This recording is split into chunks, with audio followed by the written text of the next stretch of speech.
Hola de nuevo a todos, soy Antonio Guerrero, profesor de asignatura de programación en la Escuela Politécnica Superior de la Universidad de Alcalá. Hoy os traigo el vídeo correspondiente a mi clase del tema 7, titulado Manejo básico de ficheros. Este es el primero de 4 temas dedicados a ficheros o archivos del lenguaje C. Es una parte fundamental en esta asignatura, muy importante. En el tema de hoy empezaré a comentaros los conceptos básicos sobre ficheros, cómo abrir un fichero para empezar a manejarlo, cómo cerrarlo al final, cómo detectar los posibles errores de acceso que se pueden producir y finalmente algunas posibilidades de manipulación del sistema de archivos en el disco. Por ejemplo, cómo borrar un fichero que ya existe, cómo cambiarlo de nombre, cómo copiarlo a otro sitio. Bien, todo eso en este tema que es bastante largo. Vamos con él. Bien, vamos a empezar con los conceptos teóricos básicos fundamentales sobre ficheros. En principio, el concepto de fichero o archivo se puede llamar de las dos maneras. Pues es una colección de datos, una colección de información que almacenamos en un soporte distinto al de la memoria principal del ordenador, un soporte externo a la memoria, que habitualmente es de tipo magnético, habitualmente es el disco duro que tiene el ordenador. Y ahí es donde vamos a guardar nuestros ficheros en esta asignatura. También los ficheros o archivos se pueden guardar en otro tipo de dispositivos, como son pues, los discos CD o discos de tipo DVD o pendrives, ¿verdad? En memoria flash externa, también sirve, ¿no? Pero el dispositivo principal que todo ordenador actual tiene es el disco duro, que es de tipo magnético. La idea de guardar la información ahí es que la información que tengamos no se pierda cuando apagamos el ordenador, porque sabéis que toda información que está en la memoria principal del ordenador, cuando el ordenador se apaga o cuando el programa termina su ejecución, la información que hay en la memoria se va a perder. Para no perderla de un día para otro, la vamos a guardar en ficheros, que se mantienen permanentemente guardados. Bien, todo fichero se identifica mediante un nombre que habitualmente tiene dos partes. El nombre propio identificativo del fichero, luego un punto y luego lo que se suele llamar la extensión, que son 3 caracteres o 4 identificativos del tipo del tipo de fichero que es, el tipo de datos que contiene.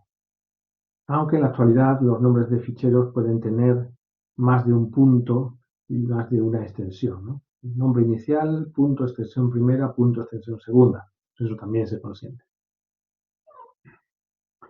Lo que identifica al tipo de fichero, al contenido que tiene, es la extensión última, la que se pone al final. Bien, posibles clasificaciones de ficheros, pues por muy distintos criterios se puede hablar de muy distintos tipos de ficheros. Con respecto a lo que contienen, pues podemos hablar de algunos tipos con los que vamos a trabajar. Por ejemplo, ficheros ejecutables. Los ficheros ejecutables son los que contienen programas para ejecutar en el ordenador, programas ya compilados, ¿no? Listos para funcionar. Contienen código máquina directo del microprocesador, que es el corazón del computador, ¿no? Extensiones típicas de estos ficheros, pues bajo el sistema Windows pues son extensiones típicas los ficheros que terminan en .exe o en .com o en .bat. Estos son programas ejecutables. En Linux, cualquier fichero con cualquier tipo de extensión en su nombre puede ser un fichero ejecutable. Bien, otro grupo de ficheros con el que vamos a trabajar mucho son los ficheros de texto. que contienen en su interior pues, texto legible con cualquier editor de texto, habitualmente basado en el código ASCII, que codifica las distintas letras del abecedario. Bien, pues extensiones típicas de estos ficheros, pues los que terminan su nombre en .txt, .doc, .lst, listado, de listing, pues aunque cualquier extensión podría ser para un fichero de texto, ¿vale? Un fichero de texto podría tener su nombre, cualquier tipo de extensión. Pero estas tres son muy típicas. Otro tipo de ficheros con los que trabajaremos son los ficheros fuente, que contienen texto, también son ficheros de texto, pero contienen textos que son los códigos fuente de los programas. Nosotros vamos a manejar dos tipos de ficheros. Estamos manejando dos tipos de ficheros fuente. Los que terminan con extensión .c y los que terminan con extensión .h. Ya los conocéis, supongo. Y ambos son ficheros de texto también, porque son editables con cualquier editor de texto. Bien, también ficheros gráficos se manejan mucho en la práctica, ¿verdad? Para guardar imágenes, fotos y demás. Incluso luego también ficheros de vídeos. Ahora están muy de moda. Ficheros gráficos para contener imágenes, extensiones típicas son .jpg, el PDF, el TIFF, el BIM, hay muchas más. Bien, nosotros en esta asignatura no vamos a trabajar con ficheros gráficos. Pero bueno, podemos saber otro posible tipo de ficheros que son muy populares. Otros ficheros de aplicación. Ficheros de aplicación son los que generan determinadas aplicaciones comerciales, determinados programas comerciales, para guardar sus datos. Por ejemplo, los ficheros .xls son los que genera la aplicación de Excel, la hoja de cálculo Excel, ¿verdad?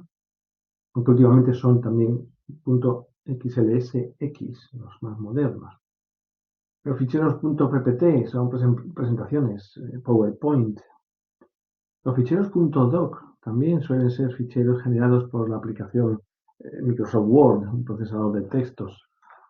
Bien, pues esos son ficheros de aplicación. Están codificados de una manera privada, que no es de conocimiento público habitual y no son difíciles de manipular. Nosotros no vamos a trabajar con este tipo de ficheros tampoco. Claramente podemos hablar de ficheros de bases de datos, que son ficheros destinados para guardar gran cantidad de información, ¿vale? Y extensiones típicas bajo Windows pueden ser .dat, .dbf, hay bastantes más, dependiendo de las distintas aplicaciones comerciales que usáis para las bases de datos. Nosotros en esta asignatura sí vamos a fabricar nuestros propios ficheros de bases de datos, muy rudimentarios, pero van a servir para guardar gran cantidad de información.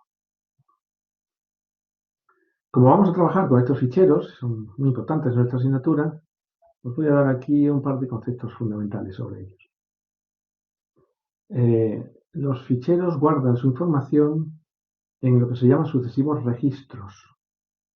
Todos los registros son todos de la misma longitud en bytes. Y estos registros están compuestos en su interior por campos de diversos tipos. Campos de tipo numérico, campos de tipo alfabético. Bien, pues este concepto de registros y campos es en los ficheros el mismo concepto que una variable struct en la memoria. Sabéis que una variable estructura también está compuesta por campos de distintos tipos en su interior. Bueno, pues cuando una de esas variables struct la grabamos en un fichero y grabamos muchos de ellos en el disco, se llaman registros, no se llaman estructuras.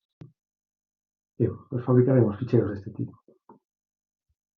Entrando ya un poquito ya en lo que es el lenguaje C, aunque esto es aplicable también a cualquier lenguaje de programación. Para trabajar con un fichero desde el lenguaje C, lo primero que hay que hacer es abrirlo. Y para abrirlo existe una orden muy importante, una función muy importante del lenguaje C que se llama fopen, que es la que os voy a explicar hoy, entre otras. Bien, pues una vez que está abierto, vamos a poder realizar en ese fichero dos tipos de tareas. O leer datos del fichero a la memoria o grabar datos de la memoria al fichero. En la memoria siempre tendremos que tener variables de memoria donde vamos a leer estos datos o desde donde vamos a grabar estos datos. Siempre es desde variables de memoria al fichero o desde fichero a una variable de memoria. Bueno, pues hay diversas funciones en el lenguaje C para leer y para grabar datos de distintos tipos y eso es lo que os vamos a enseñar en esta parte dedicada a ficheros de la asignatura. Y una vez que ya habéis terminado de trabajar con el fichero, pues leído y grabado todo lo que habéis necesitado, pues entonces finalmente hay que cerrar. Cerrar el fichero es muy fácil con una función en el lenguaje C que se llama fclose. Bien, más conceptos muy importantes. El concepto de apuntador de lectura-escritura. En los esquemas lo vamos a llamar así. Lectura/escritura. Bien. Cuando abrimos un fichero, se crea junto con él una entidad que vamos a llamar apuntador de lectura-escritura y que indica en qué posición, en qué byte del fichero se va a realizar la próxima operación de lectura o de grabación. No es una variable de tipo puntero, por eso no lo llamamos puntero de lectura-escritura, por no entrar en conflicto con lo que es el concepto de variable puntero. No, lo voy a llamar apuntador. Y ahora veréis en mis esquemas que es como una especie de flecha que indica dónde vamos a realizar la próxima tarea de grabar o de leer. Además, este apuntador se comporta de una manera muy peculiar, muy útil.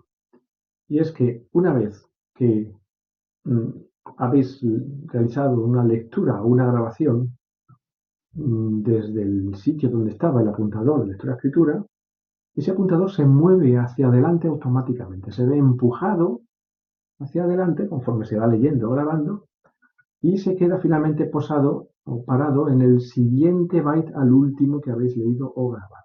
Esto facilita mucho las tareas de lectura secuencial de un dato tras otro en los ficheros o de grabación secuencial. El poder mover este apuntador de lectura-escritura al sitio que deseemos en un fichero, eso es absolutamente fundamental. Y para eso existen algunas funciones, que os vamos a enseñar, para mover este apuntador al sitio del fichero que queráis. Muy bien.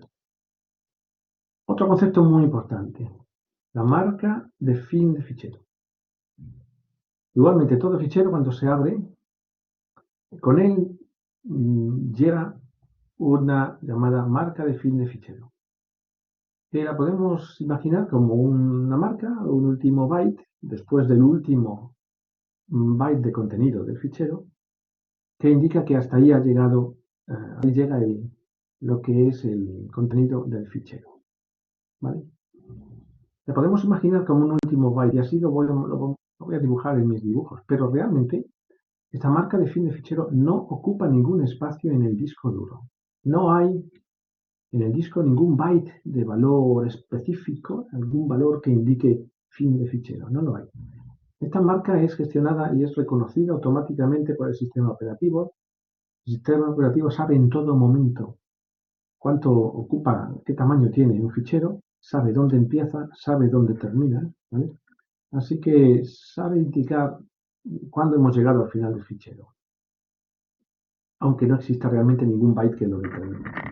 Pero a efectos de comprender el funcionamiento de la programación en lenguaje C, vamos a suponer que sí que existe una especie de marca o un byte finalizador del fichero. Bien. Otro par de conceptos interesantes son los que vamos a tratar. Una vez que habéis abierto un fichero, suele ser accedido en dos modos principales. O bien con acceso secuencial o bien con acceso aleatorio. Cuando trabajamos con acceso secuencial, los datos guardados en el fichero se acceden uno detrás de otro, típicamente desde el principio del fichero hasta que se acaba el fichero. ¿vale? Sin embargo, en ciertas aplicaciones ese tipo de acceso no es suficiente y debemos de poder saltar de un dato a otro en cualquier orden. Podemos saltar hacia adelante X datos, volver y retroceder otros tantos. Bien, pues cuando necesitamos hacer ese tipo de acceso se llama acceso aleatorio. Se acceden en cualquier orden, no consecutivo. Pues bien, vamos a hacer programas con ambos tipos de acceso. Bien, ya entrando más en lenguaje C. Cuando abrimos un fichero con la orden fopen, se crea con él, o se reserva, o se utiliza cierta porción en la memoria principal del programa. Aparecen un par de variables de memoria. Una primera variables que permiten trabajar con el fichero, ¿vale? De forma cómoda para el lenguaje C. Este conjunto de variables se llama, en general en los libros en castellano, lo llaman flujo del fichero, flujo de control del fichero. En inglés es stream del fichero. Y es como un intermediario, efectivamente, entre el programa C y el disco magnético donde está guardado y grabado el fichero. Bien, pues en lenguaje C este flujo de control consta de dos partes. Una variable de tipo estructura, una variable struct interna, pequeñita, con 8 campos en su interior. Y esta variable se la denomina de tipo file. El tipo file, todas en mayúsculas, todas estas letras. File, ¿sabéis que file en inglés significa fichero? Bueno, pues esta palabra es muy importante en lenguaje C para programar ficheros. Lo vamos a usar continuamente. Es el tipo de variable struct interna que sirve para manipular un fichero. Ocupa poco, como ahora veréis. Y junto con esta variable struct, también se va a reservar una zona de memoria más amplia. Una zona que se llama el buffer del fichero. Es una zona cuyo tamaño habitual, un tamaño estándar es 512 bytes, que es medio kilobyte. Sabéis que un K son 1024 bytes, 512 medio K. Eso se ha demostrado que es un tamaño adecuado para la emisión de este buffer. ¿Para qué sirve este buffer intermedio? Pues sirve para acelerar mucho las operaciones de lectura y de grabación en el disco, en el fichero. Sobre todo cuando estamos leyendo o grabando zonas sucesivas o zonas cercanas unas de otras en el fichero. Resulta que este buffer toma una especie de copia, toma una copia de 512 bytes de una porción del fichero, de la porción del fichero donde estamos trabajando en este momento. Esa copia la transfiere a la memoria y la operación de grabación o de lectura se sirve desde esa memoria. Resulta que trabajar con la memoria principal del ordenador es muchísimo más rápido que trabajar directamente con la película magnética del fichero del disco. Así que todo lo que podamos trabajar desde la memoria acelerará muchísimo el trabajo con ficheros. Pues para eso se ha inventado el buffer. El buffer, de forma transparente al usuario y de forma transparente a nosotros, a los programadores, ¿vale? Va copiando trocitos del fichero a la memoria y desde la memoria trabaja. Cuando por fin en una operación de lectura nos salimos de ese trozo del fichero y pasamos al siguiente, bueno, pues el sistema operativo se encarga de traernos y de copiarnos una copia del siguiente trozo de 512 bytes que hay en el fichero y lo trae a la memoria y seguimos trabajando sobre la memoria. Una especie de ventaneo, de ventana. El buffer es una especie de ventana copiada del fichero. ¿Vale? Bueno, pues este proceso es interno al lenguaje C. Nosotros no tenemos que saber de él. Simplemente saber que existe ese proceso. ¿Mm? Y, por ejemplo, la existencia del buffer es la causante de un típico problema en informática. Y problema que sucede cuando hay un apagón de luz. Suponed que estáis trabajando en una base de datos y le decís al ordenador que grabáis un dato final y en ese momento se va la luz. Al irse la luz, todo lo que hay en la memoria del ordenador se pierde, incluyendo lo que hubiera en el buffer del fichero que todavía no había sido grabado físicamente en el disco. Entonces luego cuando encendéis el ordenador y vais a ver qué ha pasado con vuestra base de datos, descubrís el último dato que pedisteis grabar y que el sistema os dijo, sí, ya está grabado. Pues no, no está, no es el disco duro. El último dato, los últimos datos se han perdido. ¿Por qué? Porque de momento quedaron en el buffer de la memoria. Y todavía no llegó el momento de volcar esa información al disco para pasar a otra ventana del fichero. Y si en ese momento llega un apagón de luz, habéis perdido las últimas modificaciones que habéis hecho en la base de datos. Y eso es un riesgo muy grande que las bases de datos no pueden consentir, las bases de datos profesionales.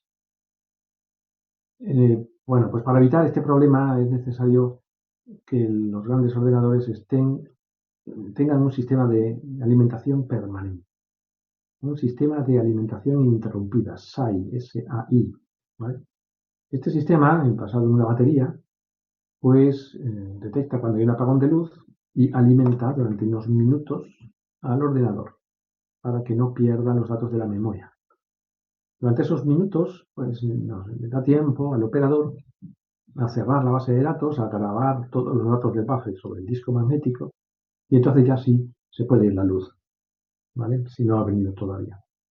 Y de esa manera no se pierde en los datos últimos metidos en las bases de datos. Bueno, pues ese es el concepto de buffer. Todo fichero lleva un buffer interno. En el lenguaje C, esta variable de tipo estructura tiene internamente el siguiente aspecto. Os lo muestro simplemente como curiosidad general, que no vamos a trabajar con estos campos. Mirad, el lenguaje C declara o tiene declarada una variable, un tipo estructura llamada struct IOBUF input output buffer, ¿no? Compuesta por estos 8 campos internos. Algunos son punteros, algunos son datos enteros, algunos son char, ¿vale? Y tienen diferentes misiones para gobernar, por ejemplo, el buffer del fichero. Este primer campo, pointer, ptr, el puntero a la posición de inicio del buffer en la memoria. ¿No? No es la posición de inicio. Es a la posición donde está el apuntador de lectura-escritura en este momento, donde se realizará la próxima lectura o escritura.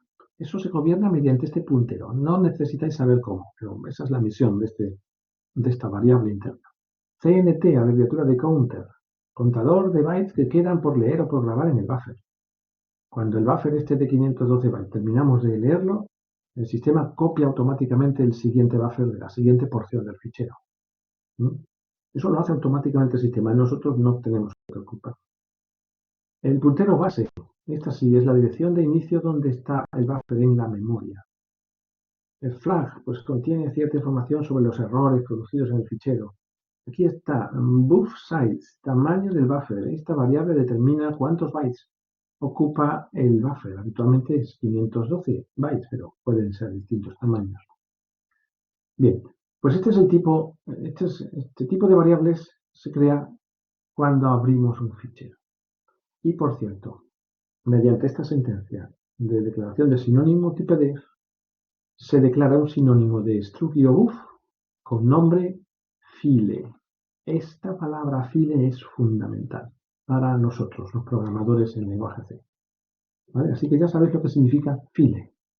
Es el tipo de estructura interna que gestiona y maneja todo fichero. Vale. Ya digo que no es necesario que sepáis los nombres de estas variables, no las vamos a usar, solamente como culturilla general para nosotros. Bien, más conceptos antes de meternos a programar. Bien, cuando uno de nuestros programas, una vez compilado en lenguaje C, lo ponemos a funcionar, lo ejecutamos, el sistema operativo automáticamente abre algunos llamados ficheros estándar. Los que más nos van a sonar son los siguientes. El fichero stdin, fichero estándar de entrada, que actualmente es el teclado. Y es que resulta que el lenguaje C trabaja con el teclado igual que si fuera un fichero en disco, fichero solo para leer, para tomar datos desde el teclado. Evidentemente no vamos a sacar datos por el teclado, no vamos a grabar datos sobre el teclado. Bueno, pues stdin es el identificador, ¿vale?, del fichero teclado. También hay otro que podemos usar, stdout, fichero estándar de lida, que actualmente es la pantalla. Igual, el sistema trata a la pantalla como un fichero en disco solo para grabación sobre ella, solo de salida. stdr, fichero estándar para mensajes de error, actualmente coincide con la pantalla, pero son los ficheros que apuntan al mismo sitio. Además de estos tres ficheros que siempre van a existir abiertos, cuando ejecutamos nuestro programa, puede haber otros, que depende cuántos puertos tengas de tu ordenador, cuántos puertos serie, cuántos puertos paralelo y demás. Bien. No vamos a llegar a manejar este tipo de puertos. Nosotros en esta asignatura solamente vamos a tratar con el teclado como dispositivo de datos de entrada y con la pantalla como dispositivo de presentación de resultados. Ni siquiera vamos a trabajar con una impresora ni nada por el estilo. Muy bien, y ya por fin vamos a ver funciones del lenguaje C para manejar ficheros. Y empezamos probablemente con la más importante de todas. La función para abrir un fichero. El lenguaje C se llama fopen. fopen tiene este prototipo que indica que necesita dos argumentos de entrada.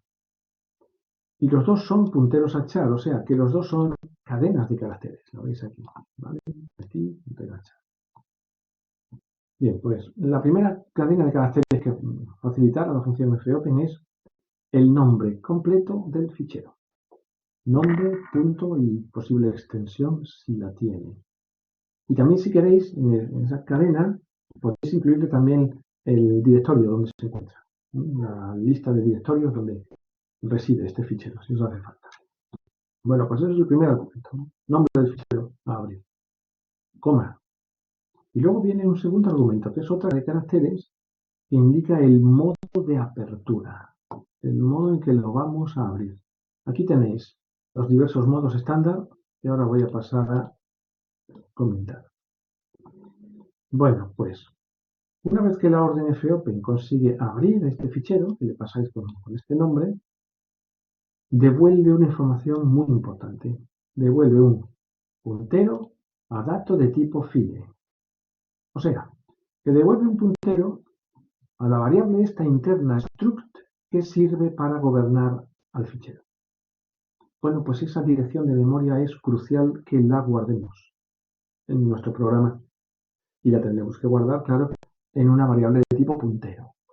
Justamente en un puntero a dato file. Puntero a file. Y ahí vamos a guardar esa información. Porque sin ella no podremos trabajar con el fichero. A partir de este momento, a partir de que es una orden fopen, ya solamente en mi programa voy a usar esa variable puntero a file. Ya no voy a necesitar darle a mi programa nunca más el nombre del fichero. El nombre del fichero solamente tengo que dárselo a la orden fopen. ¿Vale? Ahora lo veremos en un ejemplo. Bien. Justo. Muy bien. Se me olvidaba este detalle. Si resulta que la orden fopen no consigue abrir el fichero, bien porque no exista o bien porque está corrupto o demás, pues entonces devuelve como resultado un puntero de valor null. Devuelve un null si ha tenido algún tipo de error. Bueno, pues Vamos entonces ahora a ver los distintos modos de apertura que podemos usar en la función FOP. Maneja básicamente tres letras principales. R para read, lectura, fichero para leer. W de write, fichero para escribir, para grabar. Y A de append, en inglés, que significa al final. ¿Vale? Pues vamos a ver, y son todos, ya veis, entre comillas dobles, son cadenas de caracteres. Tenéis que ponerle aquí entre comillas dobles como segundo argumento de la función FOP. Veamos, el modo R. En principio es solo para leer. Abrir el fichero solo de lectura, ¿no? Si el fichero no existe, este es un comportamiento muy interesante, que lo usaremos más tarde. Si el fichero no existe, entonces la función FOP produce un error y devuelve null. Vale, pues esa va a ser la estrategia que vamos a usar para averiguar si un fichero existe. Que esto se necesita muy a menudo. Para averiguar si un fichero existe, lo vamos a abrir en modo R. Y si la función FOP devuelve null, es porque el fichero no existe. ¿Vale? Muy bien, pues si el fichero sí existe, el apuntador de lectura-escritura nace colocado al principio del fichero, apuntando al primer byte del fichero listo para empezar a leer desde el principio del fichero. Ese es el comportamiento del modo R. ¿Vale? Vamos al modo W. Write, escritura. Apertura al principio solo para grabar. ¿Vale? Si el fichero no existe, no hay problema, lo vamos a crear desde cero. El problema puede surgir si el fichero que estamos intentando abrir sí existe. Porque si el fichero ya existía, va a resultar destruido. Todo su contenido se va a perder. Porque este modo W siempre sirve para crear un fichero desde cero. Por eso yo llamo a este modo destructivo, un tanto peligroso. ¿Vale? Porque si abrís en modo W un fichero que ya tenía datos en su interior, los vais a perder de forma irreparable en el momento en que la orden FOP se ejecute. Muy bien, el apuntador de lectura-escritura queda, claro, al principio del fichero, porque es que casi que no hay fichero. El fichero acaba de nacer de cero, está vacío, y queda apuntando al principio listo para empezar a grabar nuevas cosas. Ojo con este tipo, es destructivo. Y finalmente, modo A, append, añadir al final. En principio es apertura solo para grabar, no para leer, datos, pero desde el final de los datos ya existentes. Por tanto, este modo de apertura no es destructivo. Si el fichero que habéis abierto ya existía, sus datos no se van a perder. Y el apuntador nace colocado al final del fichero, no al principio, sino al final, preparado para leer cosas, grabar cosas al final. Si el fichero que intentáis abrir en este modo no existiera, no hay problema. Se va a crear de cero, igual que pasaba con el modo W. Pero el modo A no destruye los datos si ya existían. Vale. Problema que tienen estos tres modos básicos. Pues que solamente sirven para hacer una de las dos operaciones posibles. O leer o escribir, ¿verdad? El modo R solamente sirve para leer, no para grabar datos. Y sin embargo, el modo V y el modo A solamente sirven para grabar, no para leer, ¿no? Bueno, pues a menudo resulta que queremos abrir un fichero en el que queremos realizar los dos tipos de operaciones. En un determinado momento queremos leer y en otro determinado momento queremos grabar. Bueno, pues cuando queráis acceder a un fichero en ese modo, bastará con que a cualquiera de los tres modos básicos que hemos visto, R, W o A, le añadáis el símbolo más. Este símbolo más significa que, además de la operación básica implicada en cada tipo básico, además podéis realizar la contraria, es decir, podéis hacer lecturas y grabaciones. El más significa leer y grabar cuando sea necesario. Pero por lo demás, cada tipo de apertura, cada modo de apertura, mantiene sus peculiaridades que hemos visto y hemos comentado aquí en los tipos básicos. Me explico. El modo R, aunque le pongáis un más, el fichero tiene que existir. Y si no existe, va a dar un null la orden fopen. Y el apuntador nace al principio del fichero. En el modo v+, sigue siendo igual de destructivo que antes. El modo v+ sirve para crear un fichero desde cero. Pero una vez abierto, podréis grabar y leer también. Y el modo A+ es no destructivo. Coloca el apuntador de lectura-escritura al final del fichero, porque está en principio pensado para añadir datos al final, pero si en un momento dado tenéis que retroceder el apuntador de lectura-escritura y leer algo que ya existía, pues lo podéis hacer. Leer y grabar. Bueno, pues esos son los 6 tipos básicos de apertura. Habitualmente lo más interesante es siempre abrir en modo más, porque el modo con el más te da más posibilidades, más prestaciones, ¿vale? Porque podéis leer y grabar también. Ok. Bueno, pues no está dicho todo sobre la orden fopen. Hay una posible letra adicional que podemos añadir. La verdad es que son 2. La letra T, para indicar que el fichero que estamos abriendo es de tipo texto, o la letra B, para indicar que el fichero es de tipo binario. Nosotros vamos a usar a menudo la letra B porque vamos a manejar ficheros binarios. Sin embargo, la letra T no la vamos a usar nunca, porque resulta que si no se pone ninguna de las dos letras, ni la B ni la T, se entiende en modo texto, ¿vale? Así que si no se pone nada, se entiende en modo texto, ya no me hace falta poner la T para indicar que es un modo texto. Con no poner nada, basta. Así que el lenguaje C soporta la letra T, pero habitualmente no la veréis usar nunca. Lo que sí que vamos a usar es la B para binario. ¿Cuál es la diferencia entre un modo de apertura, modo texto, y un modo binario? Pues básicamente es el tratamiento que se le da a un carácter emblemático del lenguaje C, que es el carácter ~n, el carácter nueva línea. Vosotros sabéis que si enviáis ese carácter hacia la pantalla con un printf, conseguís que el cursor pase a la siguiente línea, ¿verdad? Bueno, pues eso es lo que todos los ficheros de texto tienen al final de cada párrafo para hacer que el cursor pase a la siguiente línea y empezar un párrafo nuevo.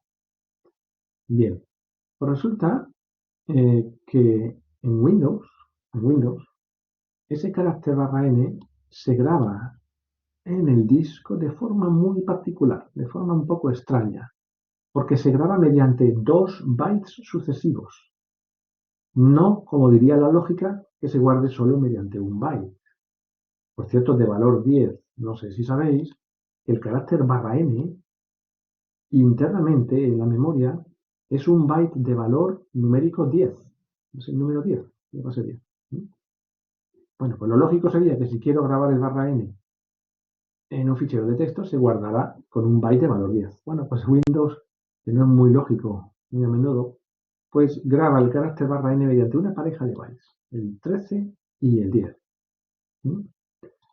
Y ese defecto ha venido arrastrándose hasta la actualidad.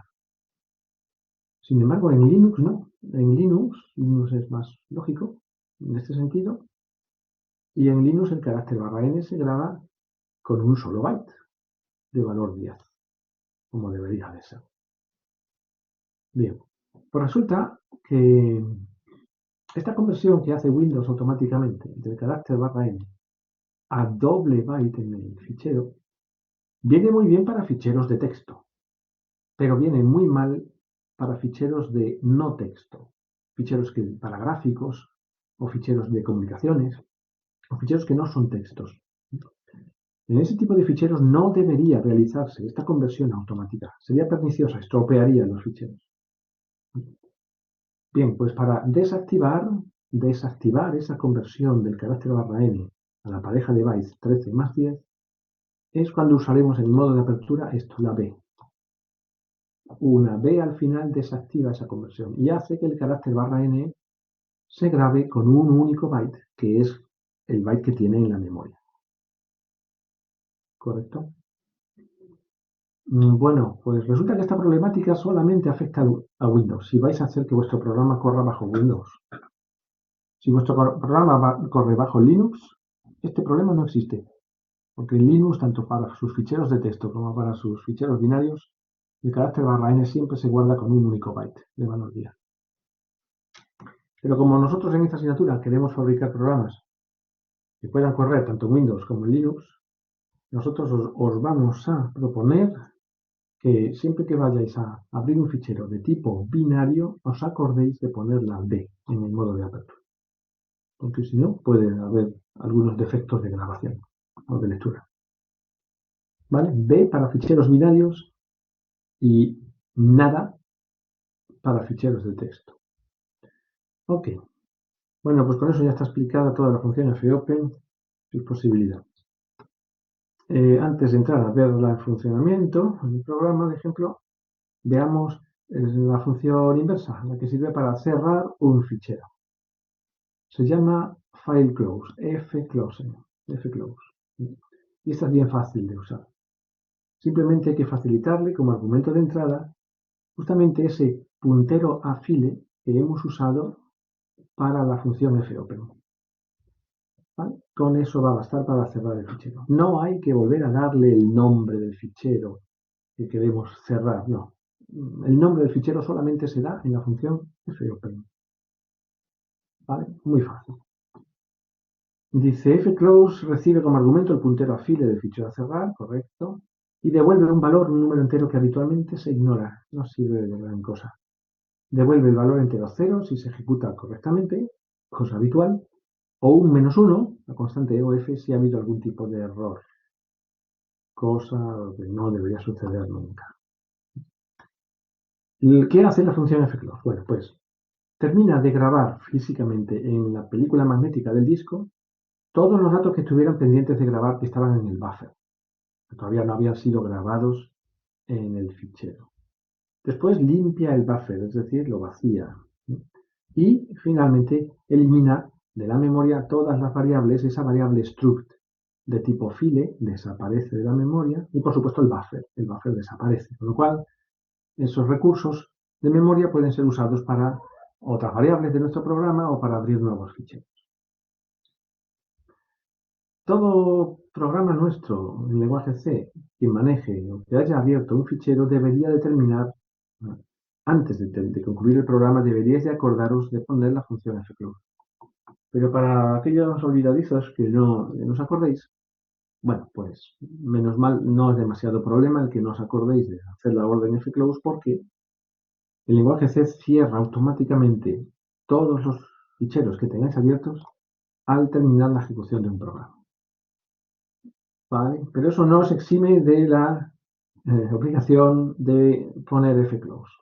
Es una forma elegante y correcta de terminar los programas. Cerrar los ficheros que habéis abierto.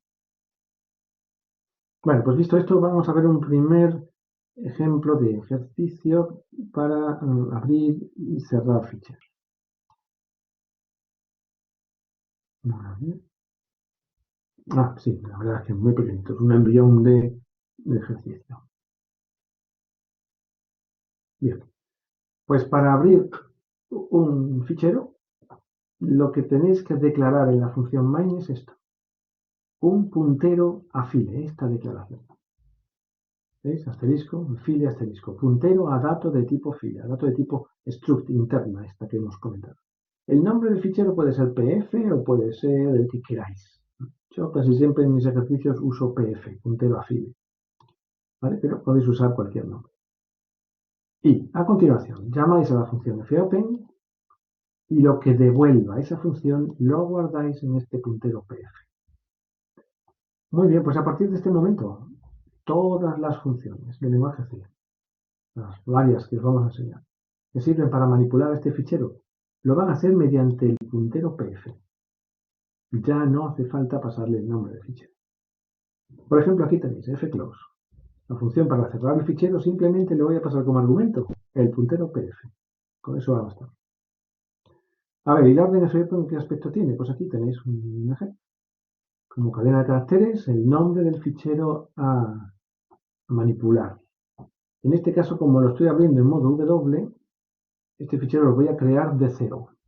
Va a surgir un fichero nuevo en el directorio raíz del disco duro, mal sitio para crear ficheros nuevos, llamado datos.txt, y se va a abrir en modo de creación, de grabación, de escritura, pero con el más. Significa que también luego podré leer, si quiero, leer y grabar. Muy bien. Esta orden no debería dar nunca error. Si voy a abrir en modo grabación, en modo W, esto no tendría que dar error.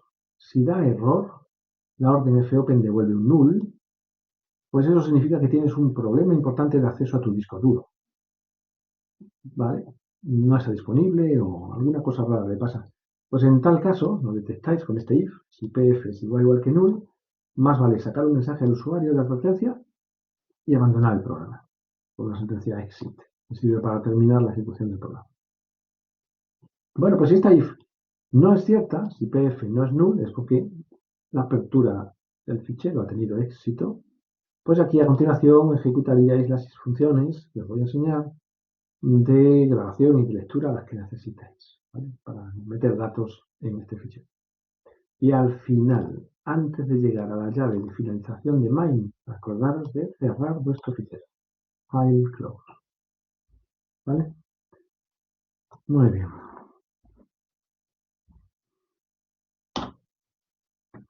Empecemos a ver más funciones auxiliares para manipulación de ficheros. Aquí os enseño un par de ellas muy importantes.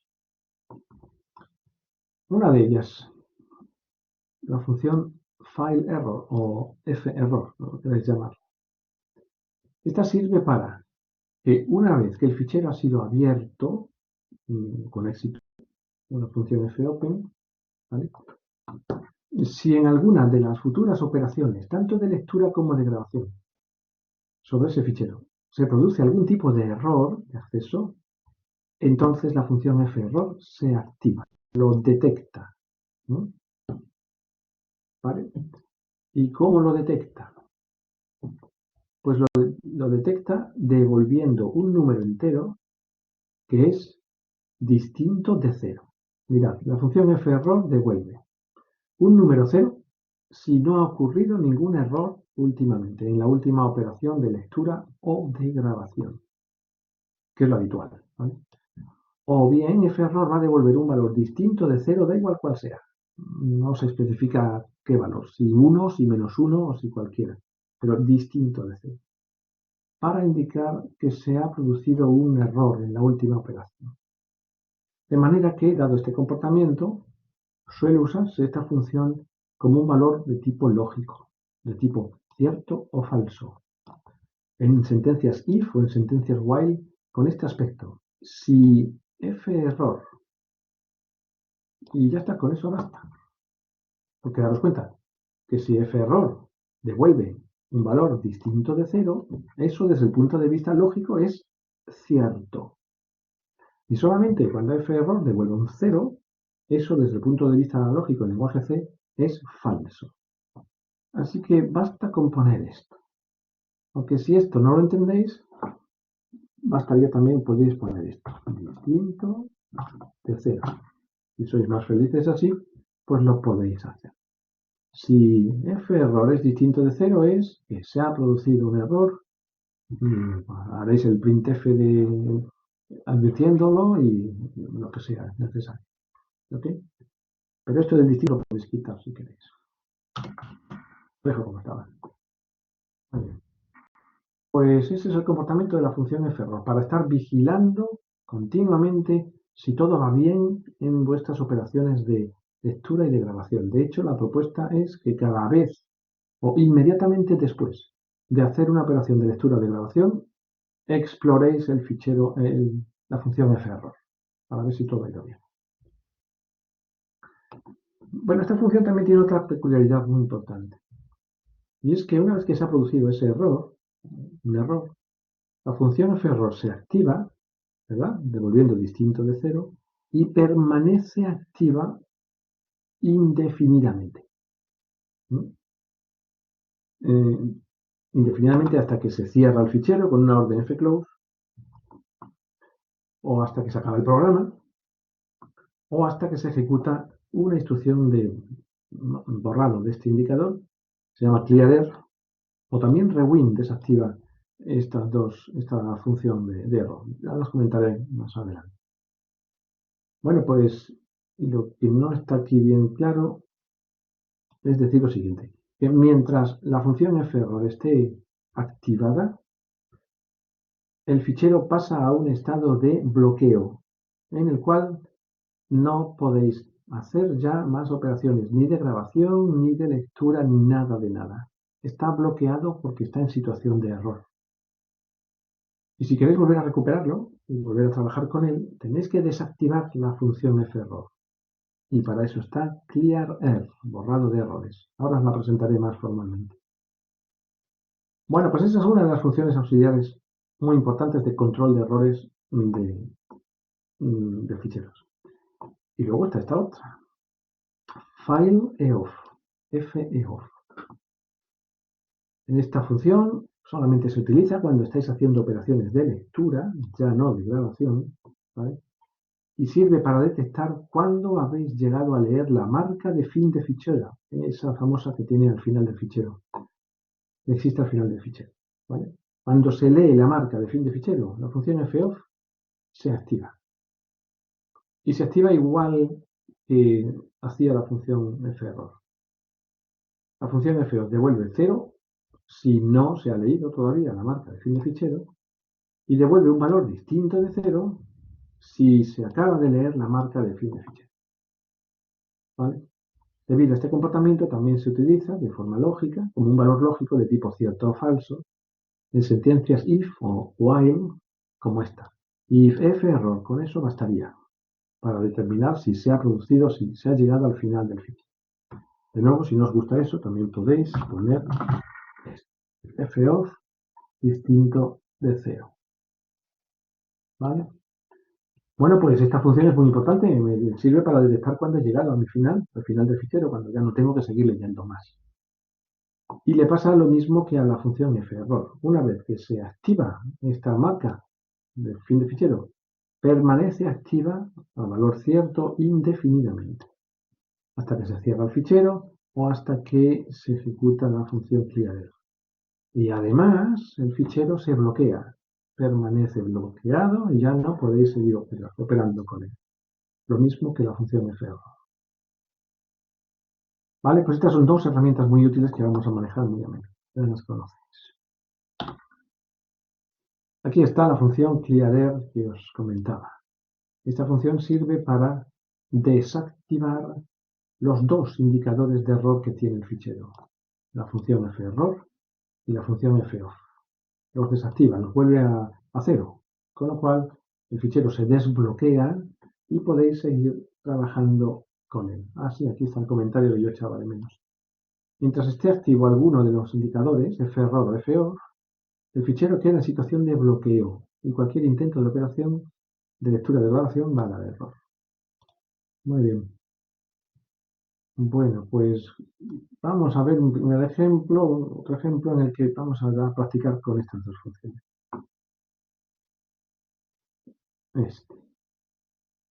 Muy bien. A ver qué hace este ejercicio. Vamos a abrir un fichero, por tanto declaramos un puntero a file. Y lo llamo pf, como es mi habitual. Ahora lo voy a abrir. Se llama datos.txt y ahora lo voy a abrir en modo lectura, en modo R, solo para leer. ¿Vale? Por tanto, no va a permitir operaciones de grabación, solo lectura, porque no he puesto un más ahí. Bien. Bueno, pues en modo R, si esta orden fopen devuelve un null, si pf es igual que null, es porque el fichero no existe.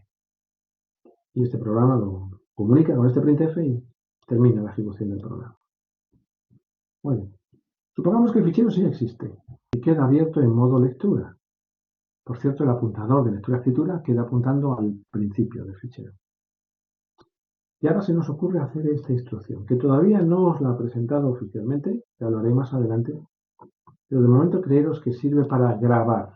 Esta función fileprintf pretende grabar la cadena hola en nuestro fichero recién abierto. Pero claro, esto entra en conflicto con el modo de apertura que hemos elegido. Hemos elegido para solo leer. Por tanto, esta función estoy seguro de que va a causar error. Va a dar un error. Seguro, 100%. Y va a hacer que la función ferror se active. De manera que esta sentencia if que hay delante, que hay a continuación, seguro que va a ser cierta. ¿Vale? Porque de alguna manera hemos forzado el error. Hemos hecho una operación de grabación que no estaba permitida. Bueno, pues veréis que si ejecutáis este programa os va a salir este mensaje diciendo error, dato no puede grabarse. ¿Vale? Y el fichero quedaría en situación de bloqueo. Para sacarlo de esa situación, clear, bórrame los errores del fichero PF.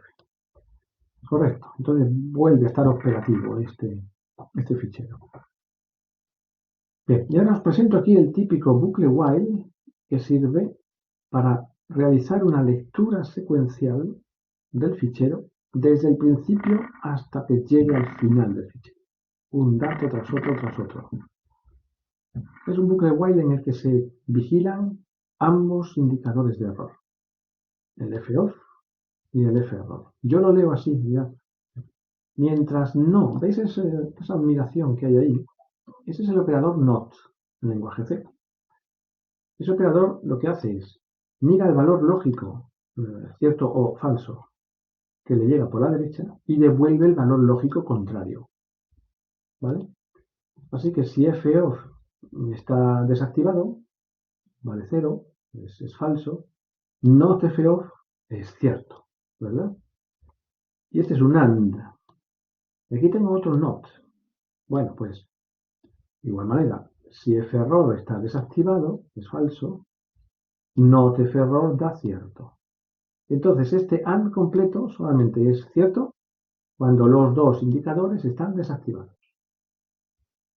Y es fácil de leer. Mientras no foff y no ferror, entra al bucle a hacer lo que tengas que hacer con tus datos. ¿Vale? En este caso solamente cabría hacer operaciones de lectura de los datos de mi fichero, porque lo hemos abierto en modo R. Bueno, pues una vez que con este bucle, ¿cuándo va a terminar? ¿Cuándo va a terminar este bucle? Cuando después de leer un dato tras otro, lleguemos a leer la marca de fin de fichero. En ese momento la función foff se activa, es cierta, not foff será falso, y un falso en un AND hace que toda la condición sea falsa y el bucle termina. Y ha terminado de forma normal, porque hemos llegado al final del fichero. De todas maneras, cuando este bucle termine, siempre conviene echarle un vistazo a los dos indicadores a ver por qué ha terminado el bucle. Porque si después de terminar este bucle foff, la función que está activa, es porque hemos llegado al final del fichero. Lo previsible, ¿no? Pero si por el contrario este bucle terminó porque se activó ferror, es la función ferror la que está activa, eso ya es raro. Sacaremos un mensaje que dirá error de acceso al fichero. ¿Vale?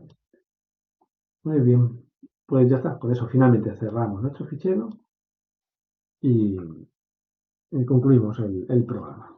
Ya veis entonces las típicas maneras de usar las funciones ferror y foff. Muy bien, sigamos.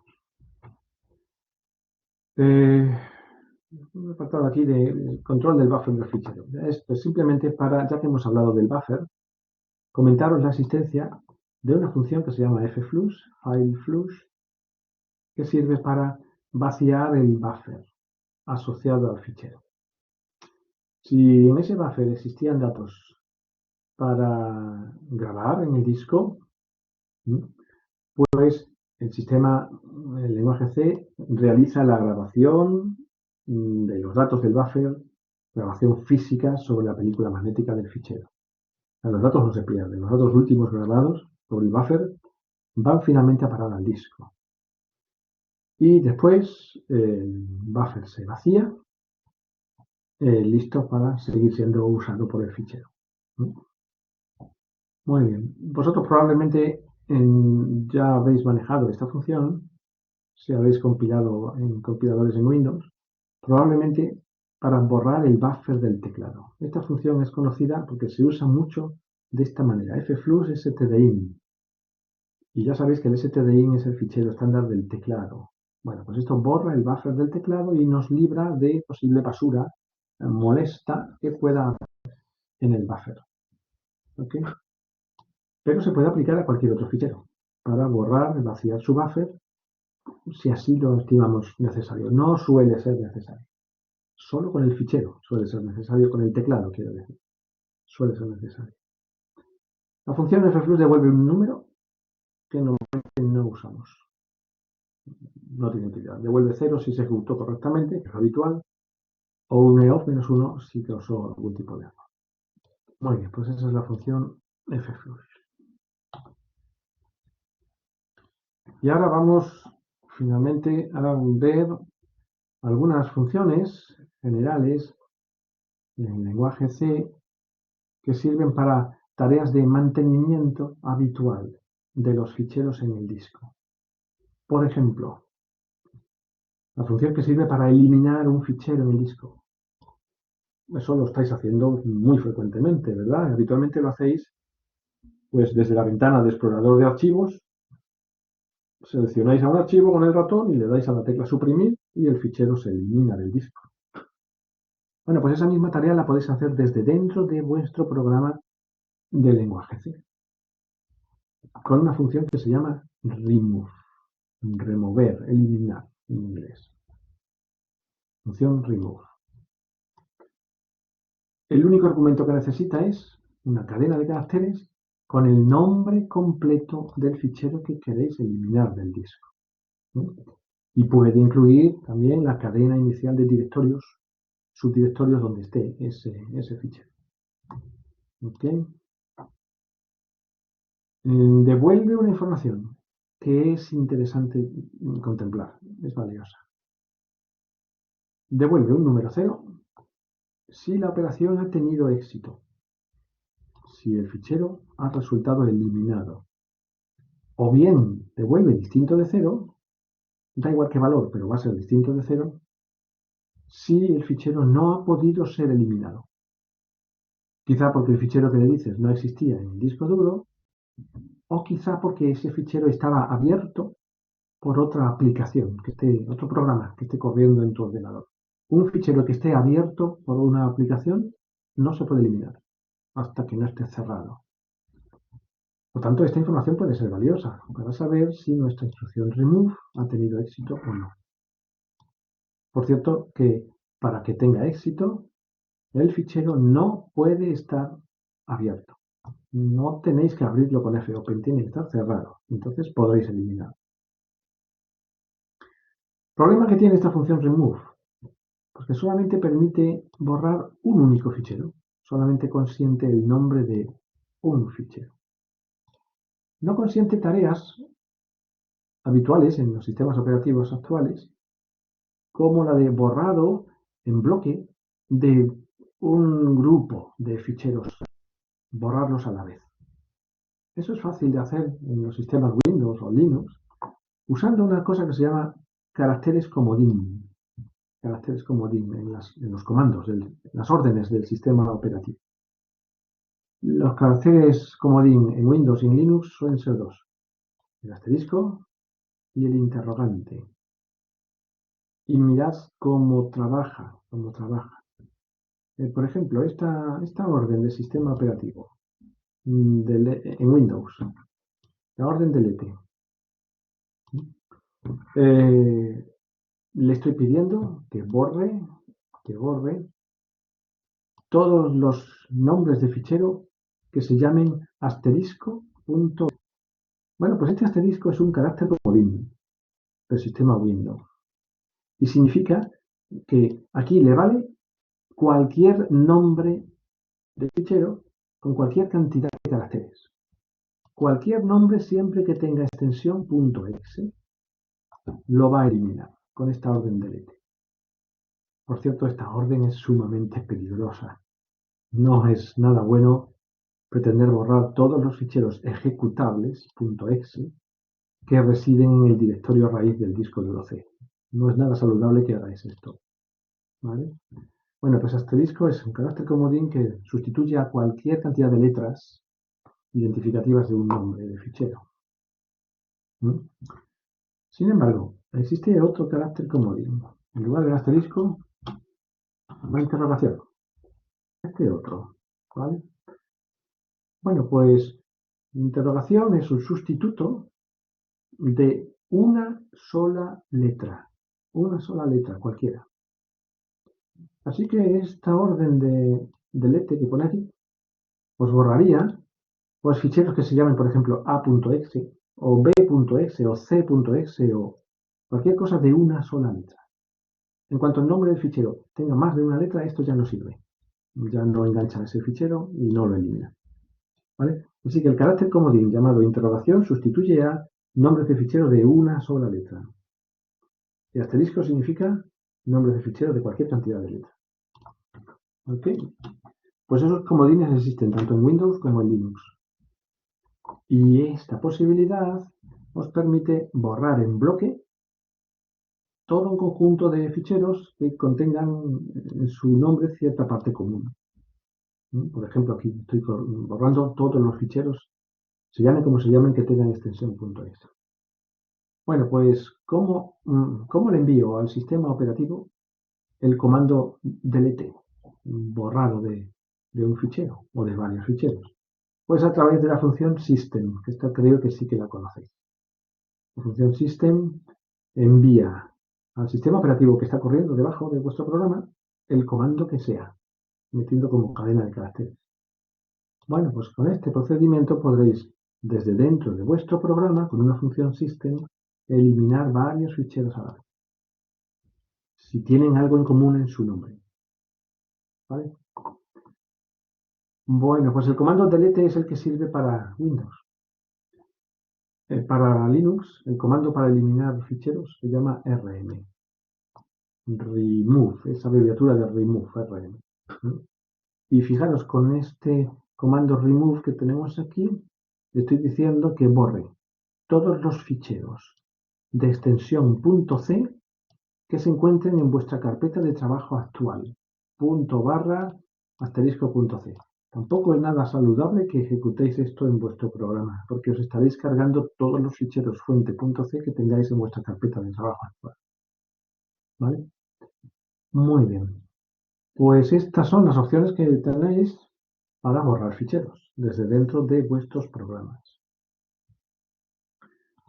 Otra tarea de mantenimiento habitual de vuestros ficheros en disco es la que sirve para cambiar el nombre de un fichero. También supongo que es algo que habéis hecho habitualmente con la ayuda de la ventana del explorador de Windows o de Linux. Cambiar de nombre a un fichero es fácil.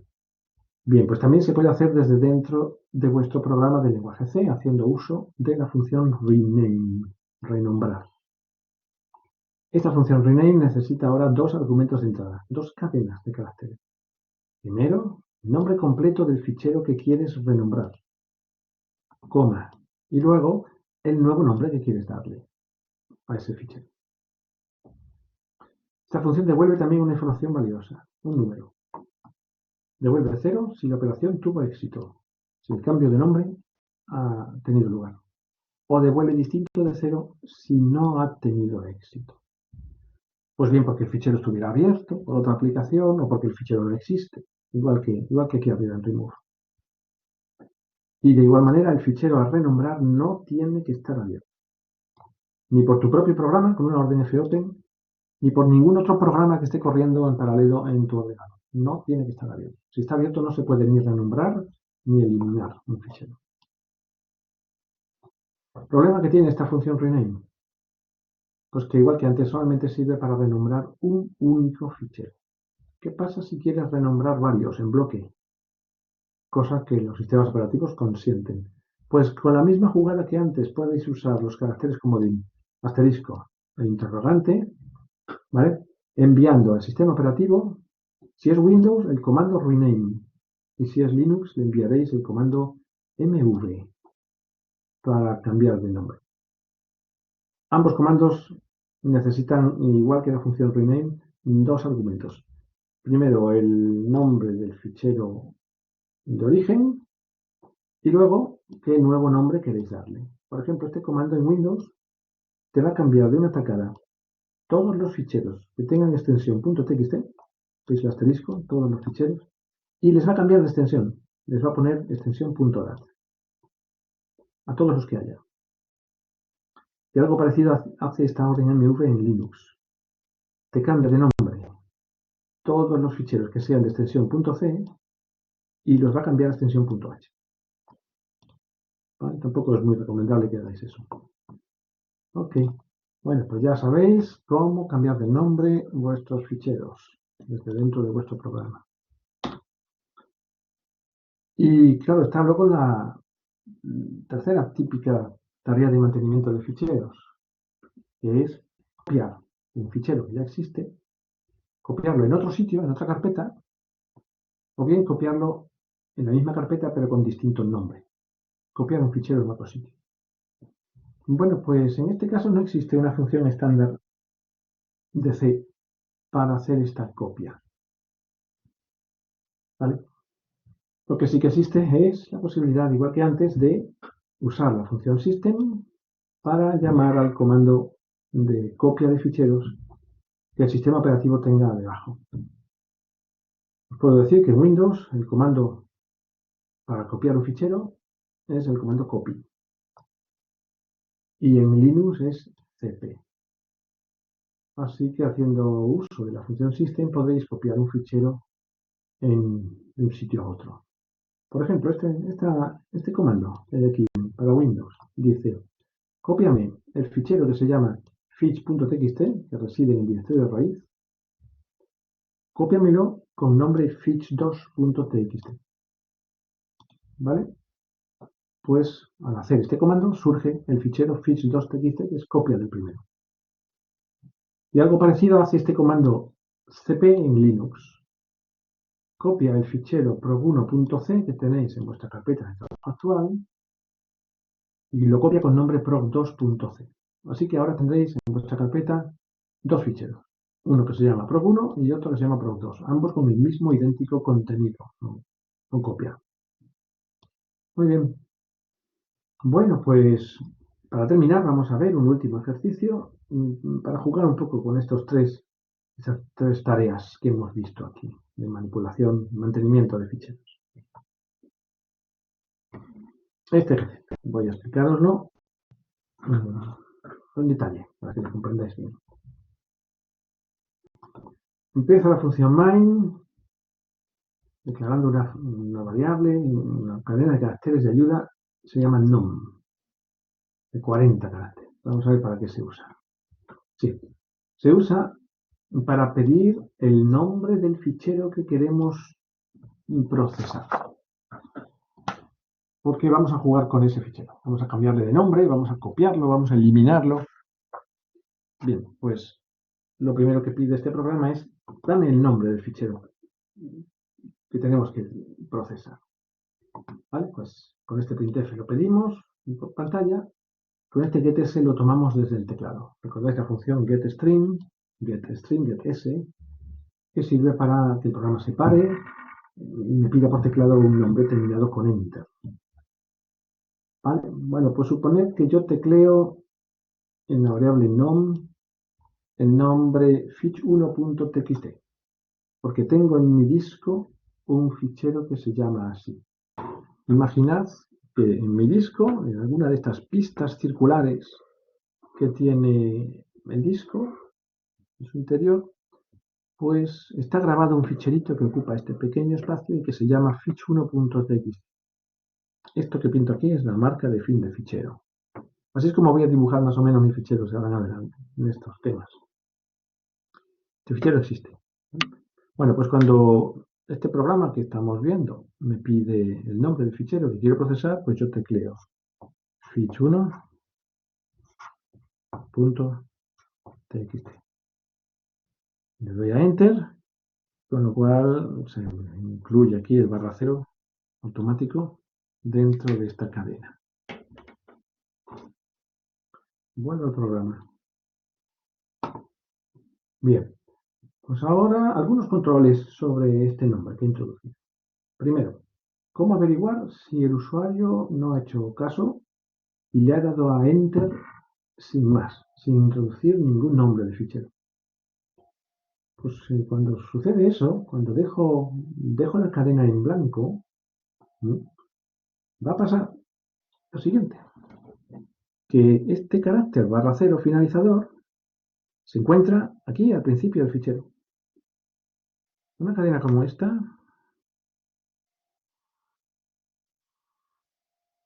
cuyo primer carácter es un /0 directamente, eso se llama cadena vacía, ¿vale? Y el lenguaje C se suele manejar con dos comillas dobles seguidas. Esto, comillas, comillas, es la cadena vacía. Y constituye esto una cadena en la que el primer byte ya es el 0, ya es el finalizador. Pues esto va a suceder si le doy a la tecla Enter. Cuando el programa me pide el nombre del fichero, si le doy a Enter directamente, sin escribir nada más, se me cuela aquí en mi variable nom una cadena vacía. ¿Cómo la detecto? ¿Cómo lo detecto ese posible caso? Pues simplemente preguntando si el primer carácter de mi cadena nom es igual al /0. ¿Vale? Entonces es que el usuario no quiere jugar con este programa y abandonamos el programa con éxito 1. Vale.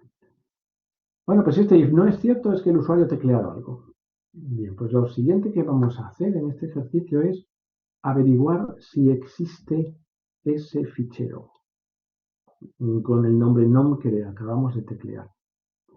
De esto se va a encargar una funcioncita que la tenemos aquí abajo, una función auxiliar, para averiguar si existe o no. Esta función va a devolver un valor de tipo lógico. Vamos a echarle un vistazo. Está aquí abajo. ¿Vale? Que si, mirad lo que dice esta sentencia if. Si no, not, ¿verdad? Si no existe el fichero de nombre nom, que se llama fich1.txt, sacaremos este mensajito diciendo fichero fich1.txt no encontrado. Y me voy del programa. ¿No? ¿Cómo se detecta si un fichero existe o no? Pues venga, bajamos a la función existeFich. Aquí la tenéis.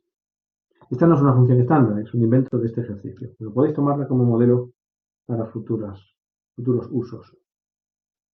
La función esta recibe como argumento de entrada cas el nombre del fichero que queremos verificar, si existe o no.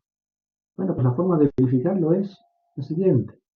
Con la ayuda de un puntero file, abro ese nombre de fichero que me llega como argumento de entrada en modo R, en modo lectura. Y recordad que os dije que si en este modo el fichero no existe, la orden fopen devuelve un igual que null. Bueno, pues si esto es cierto, esta función existeFich me va a devolver un 0, indicando falso. El fichero no existe. Y en caso contrario es que el fichero sí existe. Y la función me va a retornar un 1, que significa cierto.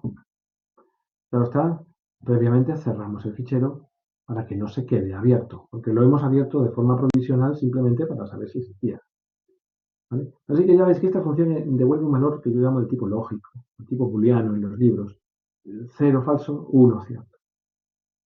Una herramienta interesante. Bueno, pues aquí pregunto, si no existe el fichero, me voy del programa. Bueno, pues si llego a este punto, de aquí abajo, es porque el fichero sí existe. Pues vamos a juguetear un poco con él. La primera cosa que hace este programa es copiar ese fichero de nombre nom que hemos quedado en que va a ser fich1.txt, lo voy a copiar a otro de nombre fich2.txt, en la misma carpeta de trabajo. ¿Vale?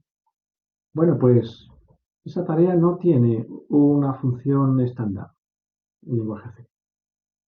Para hacer esa tarea hemos fabricado aquí en este ejercicio, aquí abajo, una función copiaFich que sirve para copiar el fichero que le pasamos como primer argumento, copiarlo con nombre como el segundo argumento que le pasamos.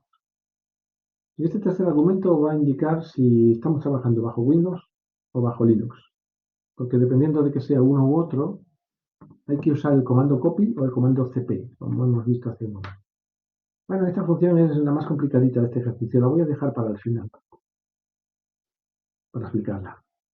Imaginad que ha funcionado, ¿vale? He copiado el fichero de nombre nom, fich1.txt, con nombre fich2.txt. Pues eso, lo que ha sucedido es, yo tenía en mi disco este fichero y ahora en alguna otra pista libre del disco surge una copia exacta de este fichero. Su marca de fin de fichero aquí. Y ahora esto se llama fich2.txt. Ahora tengo dos ficheros a mi alcance en mi disco, con contenido idéntico. Están copiados. Veamos qué más hace este programa. Siguiente cosa que vamos a hacer, renombrar. Vamos a renombrar el fichero original, que se llamaba fich1, con nuevo nombre fich0.txt. ¿Cómo se puede conseguir eso? Pues con la función rename, esta función estándar. Rename necesita que le paséis primero el nombre del fichero original, fich1.txt, y segundo argumento, el nuevo nombre que queréis para ese fichero. Bueno, pues ejecutamos la función, y si esa función devuelve igual que 0, recordad que rename devolvía un número. Pues si ese número es 0 es porque todo ha ido bien. Y sacaremos un mensaje que dirá fichero fich1.txt ha sido renombrado. Pero, en caso contrario, si rename no devuelve algo distinto de 0 es que no se ha podido renombrar el fichero. Sacaremos otro segundo mensaje que dirá no se pudo renombrar el fichero. Y nos vamos a ir del programa, porque ya no hay que podemos seguir jugando con él. ¿De acuerdo? ¿Por qué no se ha podido renombrar? Pues las típicas causas os las recuerdo. Porque no existe el fichero o porque está abierto. ¿Ok? Bueno, pues yo voy a suponer que sí he podido renombrar mi fichero original, fich1, con nombre fich0. Eso en mi dibujo significa que este fichero que hay aquí ya no se llama fich1, sino que se llama fich0. Su nombre ha cambiado, su contenido no, pero su nombre sí. Ya no existe ningún fichero fich1 en mi disco. Solamente hay fich0 y fich2 por el momento. Bueno, pues puedo continuar entonces en mi programa. Porque ahora lo que quiero es eliminar el fichero fich0. ¿Cómo lo puedo eliminar? Pues con la función remove. Os lo expliqué antes. La función remove solamente necesita que le indiquéis el nombre, como cadena de caracteres, el nombre del fichero que queréis borrar. ¿Vale? Pues venga, lanzo la función. Y si lo que me devuelve esa función es igual que 0, es porque ha habido éxito. Y sacaré un mensaje que dirá fichero fich0 eliminado. ¿Vale? Ahora, en caso contrario, si remove no devuelve igual que 0, entonces sacaré un mensaje que dirá no se pudo eliminar el fichero fich0 y me voy del programa. ¿Vale? Bien, pues yo voy a suponer que sí que he tenido éxito. He borrado el fichero fich0.txt. Así que en mi dibujo, este fichero desaparece del disco. Ya no puedo trabajar más con él. Que no está. Y solamente me queda un fichero fich2, que si recordáis era copia del original fich1. Bien, ¿qué más hace este programa ya para concluir? Pues bien, va a cambiar de nombre el fichero fich2 para volverlo a llamar como se llamaba el fichero original y dejar las cosas como estaban. Así que vamos a renombrar fich2.txt con el nombre fich1.txt, que era el original que le introduje en la cadena nom, ¿verdad? En el texto nom. Pues la misma estrategia. Llamo a la función rename para cambiar este fichero fich2 que hay aquí de nombre y llamarlo de nuevo fich1, ¿vale? Y dejaré las cosas como estaban en un principio. Y si rename me devuelve 0, es que lo ha conseguido, ha tenido éxito. Y si no me devuelve 0, es que ha fallado. Y sacaré un mensaje que dirá no se pudo renombrar el fichero fich2. ¿Vale? Pues en mi caso voy a suponer que sí que tengo éxito. Y lo que va a pasar es que este fichero fich1, fich2, pasa a llamarse fich1.txt, como estaba en un principio. Lo que pasa es que, claro, este fichero ya no está exactamente en la misma pista magnética del disco. Está en otra pista, en algún otro sitio, pero eso no nos importa grandemente. El sistema operativo sabe localizar el fichero por su nombre, se encuentre donde se encuentre. Así que para nosotros, programadores en C, no me importa en qué parte del disco duro esté el fichero siempre que esté. ¿Vale? Muy bien, pues total, que después de todos estos juegos que hemos hecho, hemos vuelto a la situación de partida. Un fichero fich1.txt con el mismo contenido que tenía en un principio. Bueno, pues ya solamente ya para concluir hoy, me quedaría por explicar un poquito la función esta de copiar fichero. Está bastante elaborada, bastante potente, ¿sí? Porque está pensada para que sirva, tanto para correr el programa en el sistema Windows, como correrlo bajo Linux. Porque recibe, veis aquí en la llamada arriba, recibe 3 argumentos, que repito, son, primero el fichero de origen a copiar. Segundo, el nuevo nombre de fichero para el fichero de copia, de copiado. Y tercero, un tercer argumento de tipo lógico que indica en qué sistema operativo trabaja esta función. Si le paso un número 1, es que voy a trabajar en Windows. He llamado sWindows a este argumento. Y si le paso un 0, es que estoy trabajando en Linux. ¿Vale? Pues bien, aquí parece que este programa está pensado para trabajar en Windows. Le estoy pasando un 1 a la función copia ficha. Pues venga, veamos cómo trabaja esta función de copia. Bien, pues resulta lo siguiente, que tengo que usar la función system, ¿verdad? Para enviarle, mediante la función system, una cadena de caracteres que contenga todo este comando. Mirad, copy, a ver, algo parecido a esto.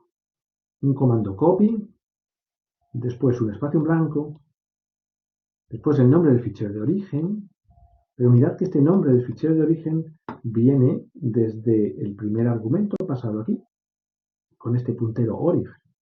Orig es la cadena que contiene el nombre del fichero de origen. Bueno, pues en este comando copy que tengo que componer artesanalmente, a mano, trozo a trozo, ahora lo veréis, el primer argumento que le paso a copy es el fichero de origen. Luego un blanquito aquí, de separación, y luego el segundo argumento que tengo que pasarle es el nombre del nuevo fichero que voy a copiar, que voy a generar. Este nombre, el nuevo fichero, es el segundo argumento de entrada de la función copiaFich. Esto que se llama aquí dest, de destino. ¿Vale? Y el comando tiene que ser copy o cp, dependiendo de que esté trabajando en Windows o en Linux. Y tengo que componer a mano esta cadena, trozo a trozo, para podérsela servir a la función system y que la función system lance ese comando al sistema operativo que viene debajo. Bueno, pues eso es una tarea interesante de manipulación de cadenas. Bien, y os voy a explicar cómo se consigue aquí. Venga, vamos a ver lo que hace. Esta función copiaFich voy a tener que pintarla en algún momento. Un momento, me preparo. Esta función copiaFich necesita para su tarea un puntero a char para poder manipular. Con un puntero a char se manipula una cadena de caracteres. Ahí está.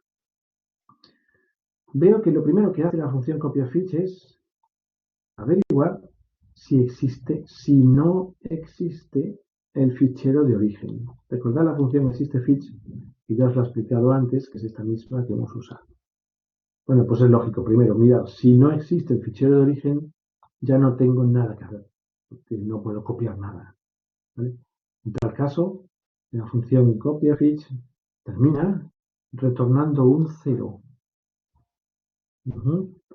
Porque esta función está diseñada también para retornar un numerito De igual manera que los números que retornan rename y remove. Recordad que estas dos funciones retornan un 0 si todo fue bien y un distinto de 0 si fue mal. Pues esta retorna también un número, pero veo que es con la lógica contraria. Algo mal. Lo cual me parece una lógica más sensata. 0 significa falso si no se ha copiado nada, ¿vale? Y va a retornar un 1 por aquí si ha tenido éxito. Así que se comporta de forma parecida a las rename y remove, pero devolviendo 0 si fue mal y 1 si fue bien. Bueno, pues suponiendo que el fichero de origen sí existe, ¿vale? Este if es falso, pasamos a la creación de la cadena de caracteres, esta que yo llamo artesanal, que tenemos que enviar al sistema operativo mediante la función system. Para eso voy a usar la función malloc para crear una cadena de caracteres justo del tamaño de letras que necesito como máximo. Y ese tamaño es 12 más la longitud en letras de la cadena que transporta el nombre de origen más la longitud en letras de la cadena que transporta el nombre de destino. Creo que voy a tener que hacer una simulación aquí pintándola para que lo entendamos mejor. A ver, ¿dónde está el CopiaFitch que hemos usado por aquí? Mirad esta llamada que teníamos aquí a CopiaFitch. Estábamos pasando como primer argumento la cadena nom, ¿verdad? Y como segundo argumento la cadena fija fitch2.txt. Bueno, pues voy a simular un salto de esta llamada a esta cabecera. Porque en esta cabecera surgen los siguientes punteros. Voy a pintarlo. Orig y dest. Surge un puntero origen, punterito, que apunta a la cadena nom, que es esta. Y lo que tenía nom era el texto, si recordáis, fitch1, es el nombre del fichero de origen, fitch1.txt. Y un /0 aquí. Así que orig apunta a esa cadena. Luego tenemos otro puntero que se llama dest, destino.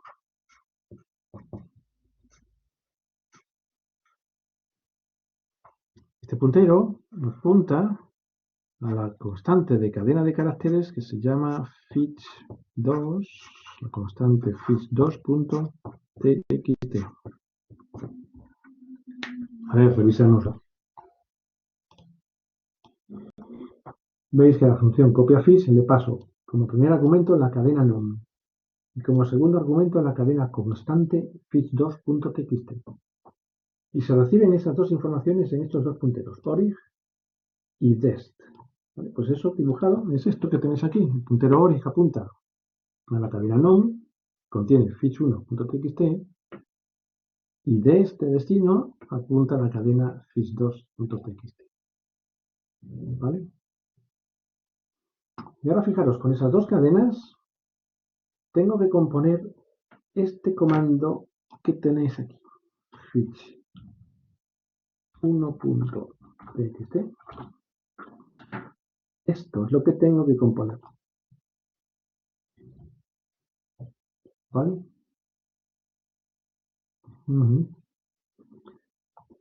Pues para componer este comando necesito los siguientes bytes. 1, 2, 3, 4, 5 bytes ahí para el texto copy. Un blanco más 6. Con 6 bastaría. Con 6 caracteres. Más lo que mida la cadena primera. Más lo que mida la cadena segunda. Y un /0 finalizador. 7. 7 bytes. No entiendo entonces este 12. Esto tendrá que ser 7. Sí. Ok. Bien, pues esta función malloc me reserva justo una cadena de caracteres del espacio exacto que voy a necesitar para este comando. Si fuera en Linux, sería más pequeño el espacio. Sería fich1.txt. Así que elegimos el más grande. Así que viene la función malloc y me reserva este espacio de 7 más. A ver, recordad la función strlen. Strlen aplicado a orig me devuelve el número 1, 2, 3, 4, 5, 6, 7, 8, 9. Es la cantidad de letras que ocupa fich1.txt. ¿Vale? Y ese strlen aplicado a destino, a dest, me devuelve también otros 9. 6, 7, 8, 9. ¿Vale? Daos cuenta que estos punteros están apuntando a estas cadenas.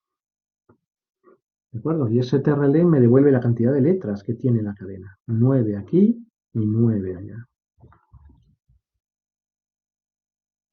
Bueno, pues venga, llamo a malloc y con la ayuda de mi puntero P me reserva espacio justo el que necesito. Tengo mi puntero P aquí. Y con malloc reservo una cadena donde me va a caber de forma exacta, por no perder espacio de memoria, por no malgastar, esta zona vacía.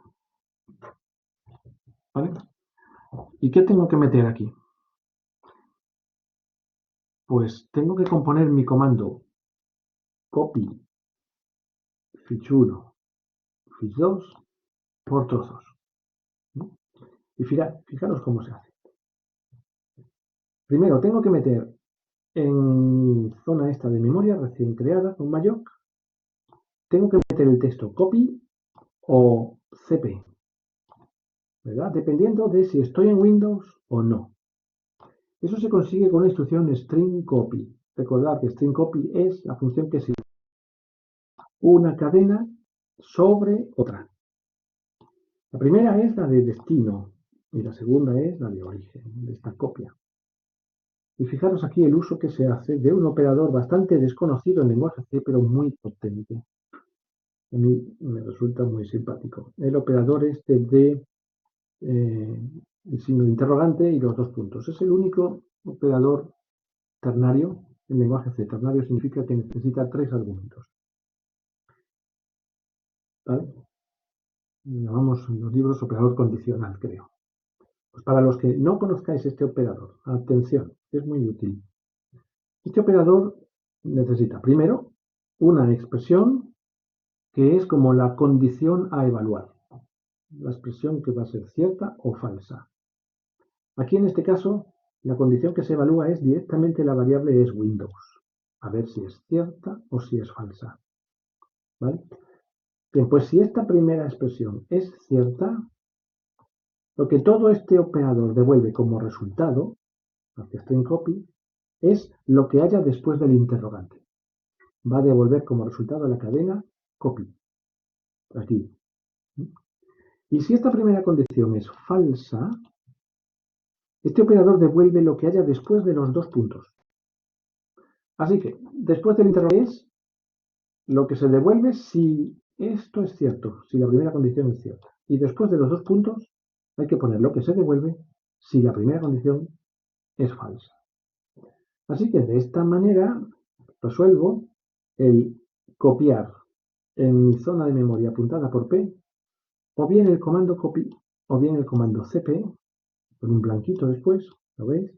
Dependiendo de qué sistema operativo estoy trabajando, dependiendo de este primer argumento que le paso a la función. Como le he pasado el valor 1 aquí arriba, entonces es Windows, es cierto, y entonces este operador ternario que hay aquí condicional devuelve la cadena copy y un blanco. Y esa la copio en la cadena P. El resultado, este. Aquí viene la cadena copy y un blanquito aquí. Ya estoy fabricando el comando que le voy a enviar al sistema operativo, así trozo a trozo. Sigo. Después de hacer esa primera introducción, de texto en mi cadena P. Ahora tengo que añadirle al final, después del copy y el blanco, tengo que añadirle el nombre del fichero de origen. Bueno, pues para añadir texto al final de una cadena que ya contiene texto previo, está la función estándar stringcat, strcat, que deberíais de conocer. Bueno, pues stringcat copia a lo que ya tengo en mi cadena P, una copia de la cadena orig.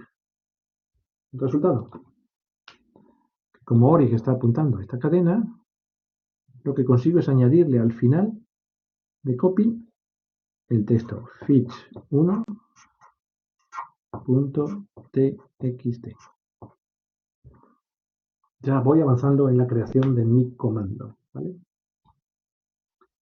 Sigo. Después hay que meterle un espacio en blanco para separar del segundo nombre del fichero de copia. Pues eso, con otro stringcat le pego un espacio en blanco. Voy a pintarlo. Aquí se le pega un blanquito debajo, a continuación. Y finalmente, con otro stringcat, añadir al final, le pego a mi cadena P una copia de la cadena apuntada por destino, dest. Como dest apunta a la constante fetch2.txt, aquí fetch2.txt, ¿vale? Que contiene su barra cero finalizador. Todo esto siempre ha sido con cero aquí al final. Y fijaros, he compuesto el comando que buscaba. Copy blanco fetch1.txt blanco fetch2.txt. Ya está preparada la cadena que contiene el comando para enviar al sistema operativo. ¿Cómo lo envío? Con el comando system, la función system, ¿vale? Así que con esto consigo enviarle al sistema Windows que tengo debajo este comando. Este comando se encargará de copiar mi fichero de origen, este fichero cuyo primer argumento le he pasado aquí, en un fichero de destino que le he pasado como segundo argumento. Gracias a estas instrucciones stringcat, estáis viendo por acá. Ok, muy bien. Y todo eso lo he hecho con la ayuda de una pequeña cadena que he creado con Majok sobre la marcha, con el tamaño exacto que necesito para construir esa tarea. Una vez que esta tarea se ha hecho y he enviado al sistema operativo el comando ya correcto, libero la zona de memoria creada con Majok para no crear lagunas de memoria. Y ahora, ¿cómo averiguo o qué valor retorno? ¿Cómo averiguo si el fichero, si la operación ha tenido éxito? Pues si la operación de copia ha éxito, es porque el fichero de destino sí existe, ¿verdad? Bueno, pues, ¿quién me dice si existe el fichero de destino? Pues la misma función existFetch que he usado aquí. Si la función existFetch, preguntándole si existe el fichero de destino de la copia, me devuelve un 1, ese mismo 1 lo retorno como resultado en la función copia. Y si existFetch me devuelve un 0 es porque el fichero no existe, pues ese mismo 0 lo retorno como resultado de la función copia. Así que la función copia.fetch me va a devolver 0 si no se ha copiado nada y 1 si sí se ha copiado algo. ¿Ok? Y me ha servido esta función copia.fetch para refrescaros la información sobre el operador este condicional ternario compuesto por estos dos símbolos, interrogante y dos puntos. Toma nota de ello porque es un comando muy interesante. Si no lo hubierais conocido, si no lo conocierais, tendríais que haber programado esto de la siguiente manera. Voy a sacarle un poquito más de provecho aquí. Tenéis que haber hecho un if. Si Windows, entonces hazme un string copy, str copy, sobre mi cadena P que estoy fabricando, la cadena fija cpy blanco. Y en caso contrario, el C, hazme un string copy, str copy, en mi cadena P de la cadena fija cp porque estoy bajo Linux. Si no es Windows, es que estoy en Linux y ya aporto el comando Linux. Bueno, pues todo esto, 4 4 líneas de código fuente, lo he sustituido por esta única línea de aquí que hace el mismo efecto. A ver. Esto hace lo mismo que esto de acá, pero de una forma más condensada, haciendo uso del operador este condicional. Si esto es cierto, si es Windows es cierto, devuelvo copy, y si no es cierto, devuelvo CP. Y se lo ofrezco a string copy. Ok, muy bien. Pues resuelto. Un momento.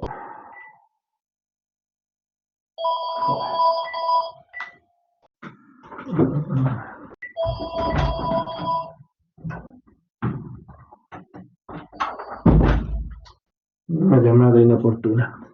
Bueno, pues con esto queda ya todo explicado este ejercicio. Espero que os haya sido de utilidad.